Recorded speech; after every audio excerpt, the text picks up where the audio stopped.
فصل اول. مردان، مرز نهایی. برای لحظه‌ای تصور کنید که انتخاب شده اید تا برای مأموریتی به سیاره‌ای دیگر بروید. تنها چیزی که می‌دانید این است که موجوداتی در آن سیاره سکونت دارند که از لحاظ فیزیکی شبیه شما هستند. پس از سفری طولانی در فضا به این جهان دوردست می‌رسید.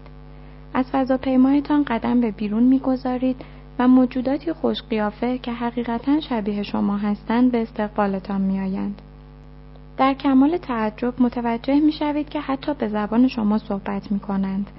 طی چند ساعت بعدی سعی می‌کنید با این موجودات صحبت کنید و با آنها ارتباط برقرار نمایید. ابتدا به نظر می‌رسد که همه چیز خوب پیش می‌رود. ولی هرچه بیشتر می‌گذرد بحران روحی بین شما و آنها بیشتر می‌شود. اگرچه ظاهراً این موجودات زبان شما را می‌فهمند، ولی دائما دچار سوء تفاهم می‌شوند و سعی شما را برای برقراری ارتباط با آنها درک نمی‌کنند. شما چیزی می‌گویید و آنها چیز دیگری می‌شنوند. برای مثال شما سعی دارید کنجکاوی خودتان را ابراز کنید، ولی آنان آن را به حساب انتقاد می‌گذارند. همانطور که شاهد این تأثیرات متقابل هستید، تفاوت‌های میان شما و آنها بیشتر مشخص می‌شود. شما و همجنس‌هایتان یاد گرفته‌اید که احساساتی باشید و به یکدیگر کمک کنید، ولی به نظر می‌رسد که این موجودات دائم در حال رقابت با یکدیگرند.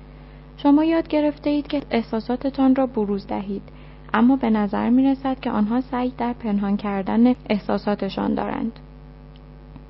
هرچه بیشتر با این موجودات عجیب وقت می‌گذرانید، بیشتر خشمگین می‌شوید.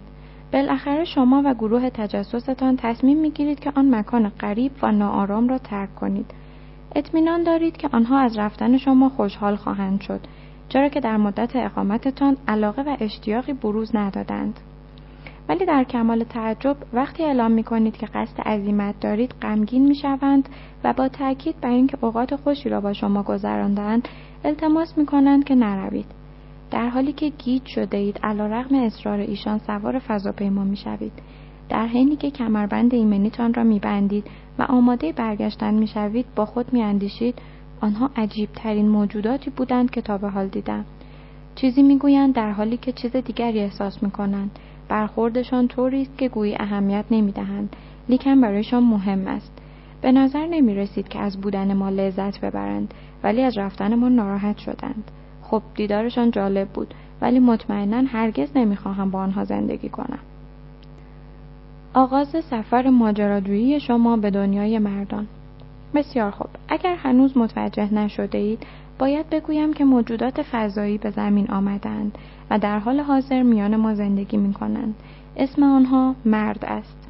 هنگامی که شما تفاوت‌های بیولوژیکی، روانی و اجتماعی ما را با آنها در نظر بگیرید، مردها واقعاً ممکن است متعلق به سیاره‌ای دیگر باشند.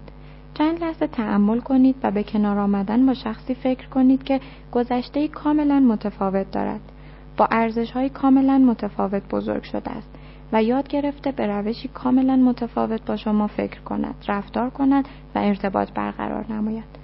تقریباً غیر ممکن است، نه؟ با وجود این ما هر روز از زندگیمان با ارتباط برقرار کردن با مردان با این تضاد دست و پنجه نرم می‌کنیم.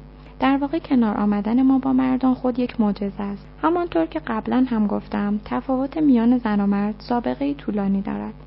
هزاران سال است که زنان این تفاوت‌ها را پذیرفتند، خودشان را با این تفاوت‌ها تطبیق دادند و وظایفی را که از آنها انتظار می‌رفته انجام دادند.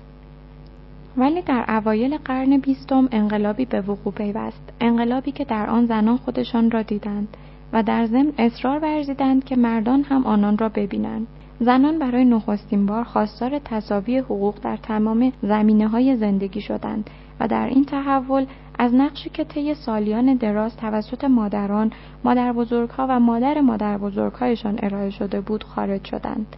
روش‌های جلوگیری از بارداری و ورود زنان به بازار کار به آنها استقلال جنسی و اقتصادی بخشید و درست به همین علت روابط بین زن و مرد دچار بحران گردید. مردها عادت کرده بودند که همواره بر همه چیز تسلط داشته باشند و از زنان هم انتظار داشتند که همیشه مطیع و فرمانبردار باشند. اما زنان جواب می‌دادند نه، دیگر نمی‌خواهم این کار را بکنم. حقیقت این بود که ما هنوز نمی‌دانستیم به عنوان زنان جدید چه کاری باید انجام دهیم. ما گیج شده بودیم و همین امر باعث شده بود که مردهایمان سردرگم‌تر شوند. درست مثل این بود که ما هنوز همان بازی را می‌کردیم، ولی تمام قوانین قدیمی دور ریخته شده بودند و قوانین جدیدی هم تصویب نشده بود. لحظه‌ای می‌خواستیم آزاد باشیم و لحظه بعد می‌خواستیم از ما مراقبت کنند. سر کار رفتیم و یاد گرفتیم که زندگی خودمان را تأمین کنیم، لیکن هنوز انتظار داشتیم که مردها در را برایمان باز کنند و بایستند تا ما اول عبور کنیم. التماس می‌کردیم که مردها قلبشان را به رویمان بگشایند و از ضعف‌هایشان با ما سخن بگویند، لیکن به محض دیدن ضعف آنها رویمان را برمیگرداندیم و این معیارهای دوگانه در حالی که ما را آزار می‌داد باعث می‌شد مردان نیز به سرحد دیوانگی برسند. ما زنان قرن 20 در راه اداره زندگی خودمان گام برمی‌داریم، اما وقتی به ارتباط برقرار کردن با مردان می‌رسیم بیش از همیشه احساس دلسردی می‌کنیم و گاه به نظر می‌رسد که در این زمینه هیچ پیشرفتی نکرده‌ایم. اخیراً خانمی که مدیرعامل بسیار موفقی است به من گفت می‌توانم کاری کنم که شرکتم صدها هزار دلار درآمد داشته باشد، اما هنوز قادر نیستم با مردی یک رابطه مطلوب برقرار کنم. برای این زن نیز مانند بسیاری از ما مردها آن مرز نهایی هستند، همان چیزی که همیشه بخش مرموزی از زندگیمان باقی خواهند ماند. اخطار: این کتاب از نوع کتاب‌های مردها عوضی‌اند نیست. همچنین به هیچ وجه مردها را مقصر جلوه نمی‌دهد و آنان را به خاطر رفتارشان نکوهش نمی‌کند. در عوض این کتاب حاوی اطلاعات ارزشمندی است که من با هزاران زن قسمت کردم. اطلاعاتی که به همه آنها کمک می‌کند تا دریابند چرا مردها چنینند و روش‌های جدیدی برای ارتباط برقرار کردن با مردان به آنان می‌آموزد. چرا مردها چنینند؟ آیا تا به حال با خود فکر کرده اید که چرا مردها به جای اینکه بایستند و از کسی آدرس مورد نظرشان را بپرسند، ترجیح می‌دهند ساعت‌ها دور خود بچرخند؟ آیا تا به حال حد زده اید مردهایی که سعی در کنترل شما دارند همیشه در نهان از قدرتی که شما بر ایشان دارید می‌ترسند؟ آیا تا به حال متعجب نشده اید که چرا برای مردها سخت است که شما واقعاً به ایشان نزدیک شوید؟ آیا تا به حال حیرت نکرده اید که چرا وقتی مردها روی کاری متمرکز شدند و شما سعی دارید با ایشان صحبت کنید عصبانی می‌شوند؟ آیا تا به حال از خود پرسیده اید که چرا وقتی شما می‌دانید در مورد چیزی نگران یا ناراحت هستند، آنها اصرار دارند که اینطور نیست؟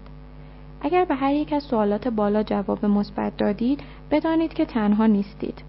هر زنی احساس نومیدی در نگاه کردن به مرد مورد علاقه‌اش و این احساس را که درک نمی‌کند او چرا چنین است در خود دارد. اولین چیزی که باید بدانید این است: مردها به خاطر اینکه زنان را دیوانه کنند اینگونه رفتار نمی‌کنند، بلکه هزاران سال است که آموخته‌اند چنین باشند و این آموزش صمیمیت را برایشان دشوار می‌کند. در اینجا اطلاعاتی در مورد تاریخچه مردان آورده شده است که از این قرارند: 1. چرا من مردها را شکارچی تنها و جنگجوی خارج از زمان خطاب می‌کنم؟ 2. چرا مردها همواره زنان را تحت کنترل و مراقبت دارند؟ 3. چگونه مردها آموختند که در عشق مطلوب نباشند؟ 4. چگونه تلویزیون به ما قوانین جنسی کلیشه‌ای می‌آموزد؟ مرد شکارچی تنها.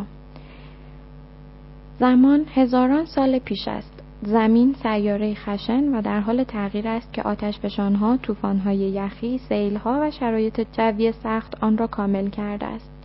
حیوانات وحشی و درنده آزادانه همه جا پرسه می‌زنند و جمعیت قلیل انسان‌های نحیف را که به صورت گروه‌های کوچک با هم زندگی می‌کنند تهدید می‌نمایند. دنیا مکانی ساده و بدوی است که تنها واقعیت آن بقای قدرتمندترین فرد است. درون یک غار خانواده‌ای کنار هم کز کردند و مشغول خوردن تنها وعده غذای روزشان هستند. آخرین ورقه‌های گوشت آهوی وحشی که 2 روز پیش مردشان شکار کرده بود. این گوشت تنها چیزی است که از شکار باقی مانده است. مرد در تلاش برای یافتن غذای بیشتر ناموفق بوده است، چرا که شکار در چنین هوایی واقعاً مشکل است. 1 هفته است که برف می‌بارد و بیشتر حیوانات به مناطق گرمتر کوچ کردند، اما مرد همانطور که به همسر و 2 فرزند کوچکش می‌نگرد که با ولع آخرین ذرات غذا را از روی انگشتانشان می‌لیسند، می‌داند چه باید بکند. باید به شکار برود و تا وقتی که چیزی پیدا نکرده نباید برگردد. اگر موفق نشود، او و خانواده‌اش از بین خواهند رفت و طعمه گرگ‌هایی می‌شوند که صدای زوزه‌شان هر شب به گوش می‌رسد. ناگهان مرد به سمت ورودی غار خیز برمی‌دارد. آماده حمله است. فکر می‌کند صدای مشکوکی شنیده است. شاید مردی قدرتمندتر از اوست که می‌خواهد او را بکشد و خانواده و غار او را تصاحب کند. یا شاید شیر یا گرگی است که در صدد رفع گرسنگی است. شاید هم فقط صدای باد باشد. مطمئن نیست. هرگز نمی‌تواند مطمئن باشد. به همین دلیل هم هرگز طوری نمی‌نشیند که پشتش به در ورودی غار باشد، بلکه همیشه روبروی در ورودی می‌نشیند تا بتواند خطر را ببیند. به همین خاطر حتی وقتی می‌خوابد هرگز به طور کامل در آسایش نیست. بخشی از او همواره گوش به زنگ خطر است. دوباره کنار آتش چنباتمه می‌زند. قلبش در سینه به شدت می‌تپد. وحشت کرده است. او همیشه می‌ترسد، اما وقتی به همسر و فرزندانش نگاه می‌کند، می‌داند که هیچ وقت نباید وحشتش را بروز دهد. بدون شهامت او، آنها امیدشان را از دست می‌دهند. بدون او، آنها از بین می‌روند. نه، او باید قوی باشد. باید به خاطر داشته باشد که کیست. او یک مرد است، یک شکارچی. جنگجوی خارج از زمان. زندگی مرد امروزی در جامعه مدرن ظاهراً هیچ شباهتی به زندگی اجداد بدوی او ندارد. با این حال از زمانی که مردها باید برای تأمین غذای خانواده شکار می‌کردند و هنگام جنگ باید برای دفاع از خانوادهشان آماده می‌بودند، مدت زیادی نمی‌گذرد. مرد قرن 20 نیازی به شکار یا جنگ ندارد. مهارت‌هایی را که قرن‌ها آموزش دیده دیگر لازم ندارد. دیگر جنگی نیست، دیگر دشمنی نیست و دیگر رقابتی نیست. او یک جنگجوی خارج از زمان است. در این صورت آیا گلایه‌های زنان در مورد مردان زندگیشان که در زیر آمده عجیب به نظر می‌رسد؟ او همیشه حالت تدافعی دارد. مهم نیست من چه بگویم، همیشه آماده دعواست. برایش بسیار سخت است که احساساتش را نشان دهد. گویی همیشه باید قوی به نظر برسد. آرزو دارم شوهرم با مردان دیگر روابط دوستانه برقرار کند، ولی به نظر می‌رسد که نمی‌تواند با مردها صمیمی شود. باب آنقدر در کارش جدی است که مرا عصبی می‌کند. سعی می‌کنم کمی وادارش کنم آنقدر سخت نگیرد، ولی طوری رفتار می‌کند که انگار تهیه گزارش برایش در حکم مرگ و زندگی است. دوست پسرم وقتی احساس می‌کند که مورد انتقاد قرار گرفته یا کسی قصد رقابت با او را دارد خیلی عصبانی می‌شود. او هر گونه اختلاف نظر را نوعی حمله تلقی می‌کند و در جواب گردن کلفتی می‌کند. شوهرم هر وقت ناراحت می‌شود همه چیز را در خودش می‌ریزد. رفتارش سرد می‌شود و فاصله می‌گیرد و من باید چند روز به طور مداوم غر بزنم تا بالاخره بگوید چه چیزی او را ناراحت کرده است. اطمینان دارم که شما هم آثار ذهنیت شکارچی جنگجو را در رفتار و گفتار مردان قرن 20 مشاهده می‌کنید. آنها هنوز هم تحت تاثیر نیروهای درونیشان هستند، با اینکه ممکن است خودشان از این موضوع بی اطلاع باشند. یک نظریه این است که انسان دارای حافظه ژنتیکی است، نوعی خودآگاهی که یک شخص حسابدار را که زندگی آرامی در حومه شهر دارد به تمام خویشاوندانش، حتی آنان که 1000 سال پیش میزیستند، مرتبط میسازد. گویی مردها تمام حالتهای تدافعی اولیه را به خاطر دارند که هرگز ضعف خود را نشان ندهند، همیشه کنترلشان را حفظ کنند و این اعمال به طور ناخودآگاه در زندگی امروزشان تأثیر میگذارد. چرا مردها همواره برای نشستن در رستوران جای معینی را انتخاب میکنند؟ سالها پیش تجربه داشتم که مرا مطمئن ساخت حافظه ژنتیکی وجود دارد. در آن زمان من با مردی دوست بودم که معلم و نویسنده بود. هر بار با هم بیرون می رفتیم موضوع عجیبی نظرم را جلب می کرد. وقتی وارد رستوران می شدیم پیش خدمت ما را به سمت میزی هدایت می کرد و من روی همان صندلی که پیش خدمت برایم عقب می کشید می نشستم. اگر صندلی من پشت به سایر میزها بود همراه هم صندلی روبرویی را انتخاب می کرد. لیکن اگر من روی صندلی می نشستم که تمام رستوران تحت نظرم بود همراه هم احساس راحتی نمی کرد و در نهایت تقاضا می کرد که جایمان را عوض کنیم. چند بار اول برایم فرقی نداشت و جایم را با او عوض می کردم. ولی یک بار لجبازی کردم و هنگامی که او می‌خواست جایش را با من عوض کند گفتم نه، من می‌خواهم اینجا بنشینم. تو همیشه جایی می‌نشینی که بتوانی همه را ببینی. این بار من می‌خواهم اینجا بنشینم. همراه هم با بیمیلی پذیرفت و در حالی که پشتش به سایر میزهای رستوران بود روبروی من نشست. غذایمان را سفارش دادیم و من شروع به تعریف درباره وقایع و موضوعات آن روز کردم تا اینکه متوجه شدم او ناراحت است. جدا سر جایش به خودش میپیچید. پرسیدم مشکل چیست؟ جواب داد نمیدانم، فقط اینجا راحت نیستم. گفتم نمیفهمم چرا نشستن روی آن صندلی اینقدر برایت سخت است. توضیح داد من هیچ چیز را نمیبینم و وقتی پشتم به هم است احساس مسخره‌ای دارم، عصبی میشوم. نیم ساعتی احساس او را هنگامی که پشت به بقیه مینشست تجزیه و تحلیل کردیم و آنچه کشف کردیم هر دوی ما را شگفت زده کرد. او گرچه قبلا هرگز در این مورد فکر نکرده بود، ولی همیشه چه در رستوران و چه در مهمانی محل نشستنش را طوری انتخاب می‌کرد که بتواند تمام محیطش را ببیند، اگرچه به طور منطقی می‌دانست که عملاً خطری وجود ندارد. با این وجود وقتی پشت به محیط داشت احساس امنیت نمی‌کرد. این کار برخلاف چیزی بود که در اعماق وجودش حس می‌کرد. گویی صدایی را در سرش می‌شنید که اخطار می‌داد مواظب باش، هوشیار باش. این شخص از آن نوع مردهایی نبود که فکر می‌کنید. او فردی باوقار و ادیب بود. اصرار داشت هرگز کسی به او یاد نداده که در حالت تدافعی باشد و تا وقتی که من این موضوع را متذکر نشده بودم حتی نمی‌دانست که این چنین است. ما هیچ توضیح دیگری جز حافظه ژنتیکی برای این حالت نیافتیم. او می‌دانست که نباید پشتش به ورودی غار باشد. از آن هنگام تا به حال من مخصوصاً از مردها درباره موقعیت نشستنشان در رستوران سوال می‌کنم و اکثریت آنها اقرار می‌کنند که راحت‌ترند رو به کل رستوران بنشینند تا بتوانند همه چیز را تحت نظر داشته باشند و دوست ندارند پشت به محیط بنشینند.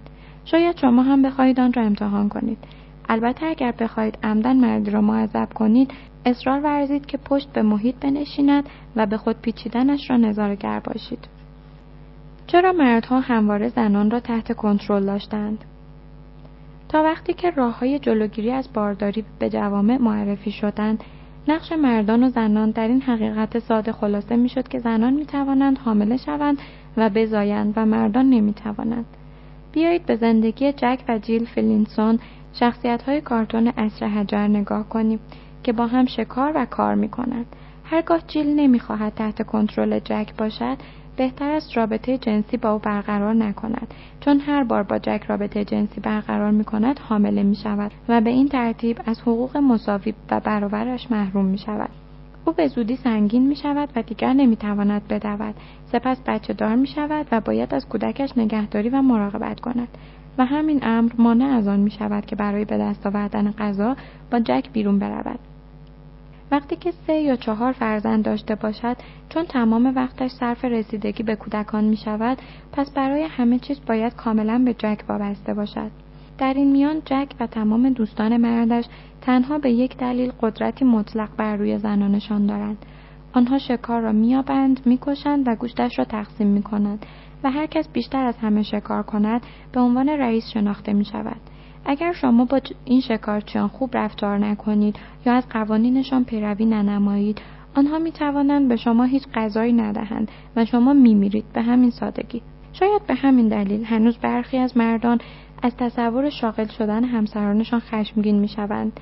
وقتی زن بتواند غذای خودش را به دست آورد، این قدرت مطلق آنها تهدید می‌شود.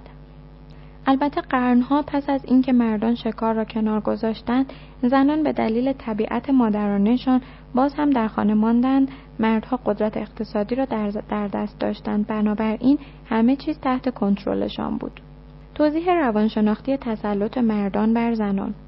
آیا تا به حال شک نکرده اید مردی که با شما بد رفتاری می کند و شما را می کوبد در نهان به شما حسادت می ورزد یا حتی احساس تهدید می کند؟ نظریه‌های زیادی بر این عقیده‌اند که مردان همواره سعی داشتند بر زنان تسلط داشته باشند، زیرا به قدرت خلاقیت زنان حسادت می‌ورزند. بدن زنان دچار تغییرات اسرارآمیزی می‌شود که مردان از آن سر در نمی‌آورند. به نظر می‌رسد زنان از درک مستقیمی برخوردارند و قابلیت‌های خلاقی دارند که مردان فاقد آن هستند. و مهمتر از همه این که زنان می‌توانند باردار شوند و بزایند که خود پدیده‌ای معجزه‌آساست. تمام این موارد باعث می‌شود که مردها بخواهند بر زنان مسلط باشند. نظریه بسیار جدید این است که تسلط مردان ناشی از نیاز آنان به انکار حس وابستگی و نزدیکی به زنان و بیانگر خواست مردان در گسیختن روابطشان با مادرشان است. زیرا مادر اولین نمونه و ابتدایی ترین رابطه برای یک پسر کوچک است. او به مادرش، به این زن وابسته است، مگر اینکه کاری کند که خودش را از او جدا کند. ما همگی چنین رفتاری را از پسرهایی که به سن بلوغ میرسند دیده ایم. نمیخواهند مادرشان آنها را نوازش کند یا ببوسد. آنها حتی گاهی ادعا میکنند که از مادرشان متنفرند، تنها به این خاطر که نشان دهند متفاوتند، که مرد هستند. نانسی کودورو، نویسنده کتاب بازآفرینی مادری، در این زمینه توضیح میدهد پسر به طور ذاتی سعی میکند مادرش را پس بزند و دلبستگی و وابستگی شدیدی را که هنوز احساس میکند انکار نماید. این کار را با سرکوب کردن تمام حسهای درونش که فکر می‌کند لطیف و دخترانه هستند انجام می‌دهد و مهمتر از همه اینکه هر چیز زنانه‌ای در دنیای خارج را هم بی‌ارزش می‌پندارند. این پسر بچه سرکش درون هر مرد است که هنوز سعی دارد ثابت کند او با مادرش فرق دارد و هم اوست که می‌خواهد بر زنان مسلط باشد و آنها را کمتر از خود می‌بیند. گویی با اعمالش می‌گوید ببین، چون تو را تحت کنترل دارم پس از تو بهترم، من بزرگتر نیستم. در صفحات بعد توضیح خواهم داد که چگونه اشتیاق پسر کوچکی که می‌خواهد در برابر مادرش استقلال داشته باشد هنوز در رفتار مردان بالغی که ما دوستشان داریم تأثیر دارد. چگونه مردها آموختند که در عشق مطلوب نباشند. پسر است.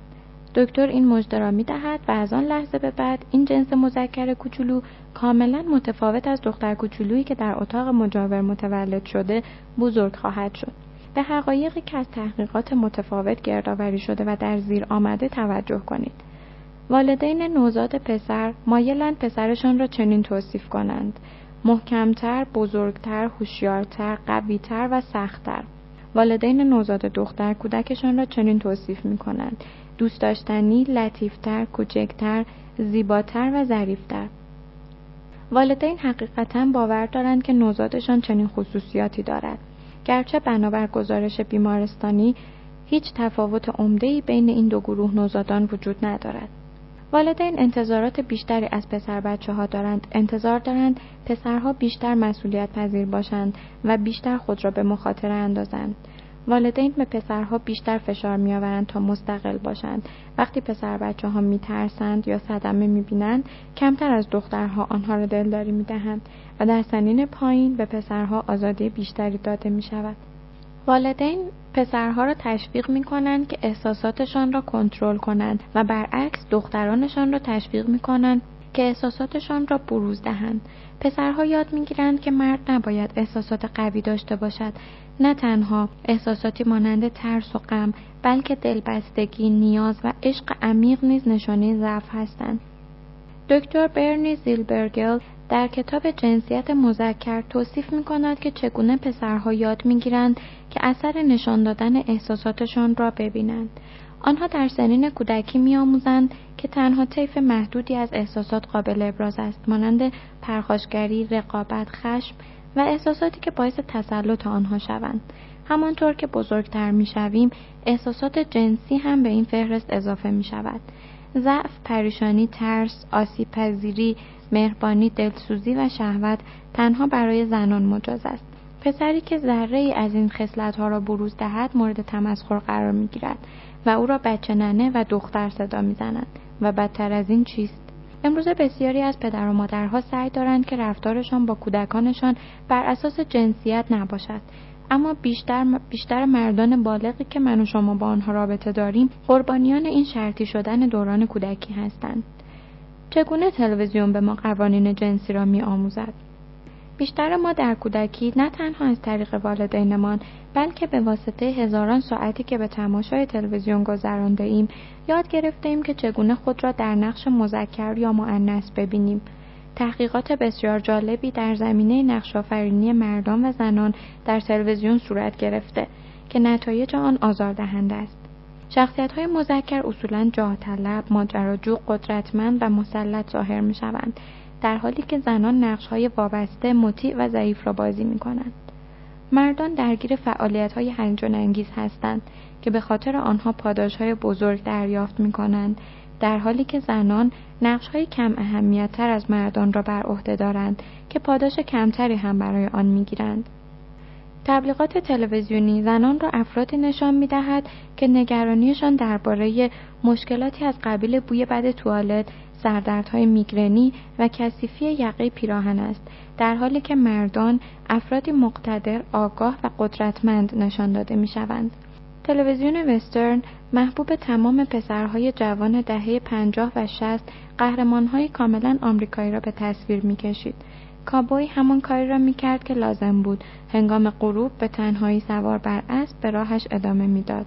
تنها، بی هیچ تعهدی، هیچ ریشه‌ای، آزاد. مرد زندگیتان را در سالهای کودکی تصور کنید که مقابل تلویزیون نشسته و برنامه‌ها و تبلیغات میان برنامه‌ای را یکی پس از دیگری تماشا می‌کند. مردان همگی قوی، خونسرد، بی احساس و همیشه مسلط که از هیچ چیز وحشت ندارند به تصویر کشیده می‌شوند. قهرمانش چه رنجر بود یا زورو، بتمن، ماوریک، پسران بونانزا، پیترگان یا هر کاوبوی دیگر، کاراگاه یا جان سخت، مرد شما آن لحظه می‌دانست که می‌خواهد در آینده چگونه باشد. به هر حال این برنامه‌ها هرگز زن زورو یا دوست دختر رنجر را نشان ندادند. نه، برای این نقش‌های تلویزیونی صمیمیت و دوستی به معنای داشتن یک اسب یا یک رفیق مرد بود، ولی هرگز یک زن نبود. چنانچه مرد شما به جای تلویزیون با رادیو بزرگ شده است، باز هم از این قاعده مستثنا نیست. نمایشنامه‌های رادیو نیز همانند برنامه‌های تلویزیونی بودند. چالش دوران تحول. تا اینجا کم کم متوجه شدید که چرا مردها چنینند. چرا مرد بودن به معنای مخفی کردن احساسات و علایق، دور کردن حریف، مبارزه علیه دنیای بیرحم و جان سالم به در بردن، دو دستی چسبیدن به استقلال و مسلط بودن است. مردها از عاداتی تأثیر می‌پذیرند که نسل به نسل به آنها به ارث رسیده و توسط جامعه و والدینشان در موقعیتی قرار گرفتند که ارزش زیادی برای روابط صمیمانه قائل نیستند. وقتی مردی تصمیم می‌گیرد یک مرد واقعی آنطور که جامعه به او آموخته است باشد، ویژگی‌هایی را مجسم می‌کند که ارتباط برقرار کردن و صمیمیت حقیقی با زنی که دوست دارد برایش غیر ممکن می‌شود. جدول زیر چالش‌های احساسی فراوانی را که مرد امروزی با آنها روبروست برایتان شرح می‌دهد. چیزهایی که مردان یاد گرفته‌اند: حالت تدافعی داشتن و شکاک بودن، پنهان کردن احساسات، قوی و شکست ناپذیر بودن، رقابت طلبی، تسلط یافتن بر دنیای برون، استقلال و تنهایی، تسلط داشتن. چیزهایی که ما از مردها می‌خواهیم: اطمینان کردن و صریح بودن، ابراز احساسات، نشان دادن آسیب پذیری و حساسیت‌ها، روحیه همکاری داشتن، تسلط یافتن بر دنیای درون، احساس نیاز به ما، رها کردن تسلط. حالا ما زنان قرن 20 اینجا هستیم، در حالی که سعی داریم به مردهایمان بگوییم خصوصیاتی که آنها سعی کردند در خودشان پرورش دهند دقیقاً همان چیزهایی هستند که ما را دلسرد و دیوانه می‌کنند و خصوصیاتی که ما می‌خواهیم در آنها ببینیم همانهایی هستند که آنها ضعیف و زنانه می‌خوانندش و سخت در تلاشند که فاقد آن خصوصیات باشند. وقتی اینطور فکر کنید برایتان درک این مسئله که چرا تغییر کردن تا به این حد برای مردان سخت است آسان‌تر می‌شود. راحت‌تر می‌فهمید که چرا آنان احساس می‌کنند که ناجوان مردانه تحت فشارشان گذاشته ایم یا اینکه چرا حتی در ساده ترین روابط هم کاملا ناوارد هستند. ما انتظار داریم مردها در مسائلی مهارت داشته باشند که هیچ آموزشی در خصوصشان ندیدند. مسائلی که زنان در آنها مهارت کامل دارند، مانند توانایی بیان احساسات، صمیمی بودن، تربیت کردن و عشق ورزیدن. طی 10 سال گذشته با مردان زیادی کار کردم و به شما اطمینان می‌دهم که مردها می‌خواهند قلبشان را بگشایند، یاد بگیرند که عمیقاً احساس کنند و آن را به زن مورد علاقهشان ابراز نمایند. لیکن این عمل برایشان بسیار دشوار است. حتی کمی هم آنان را می‌ترساند و امیدوارم پس از خواندن این فصل متوجه دلیلش شده باشید. مرد زندگی شما به تمام همدردی، بردباری و حمایت قلبیتان احتیاج دارد تا بتواند قلبش را به رویتان بگشاید.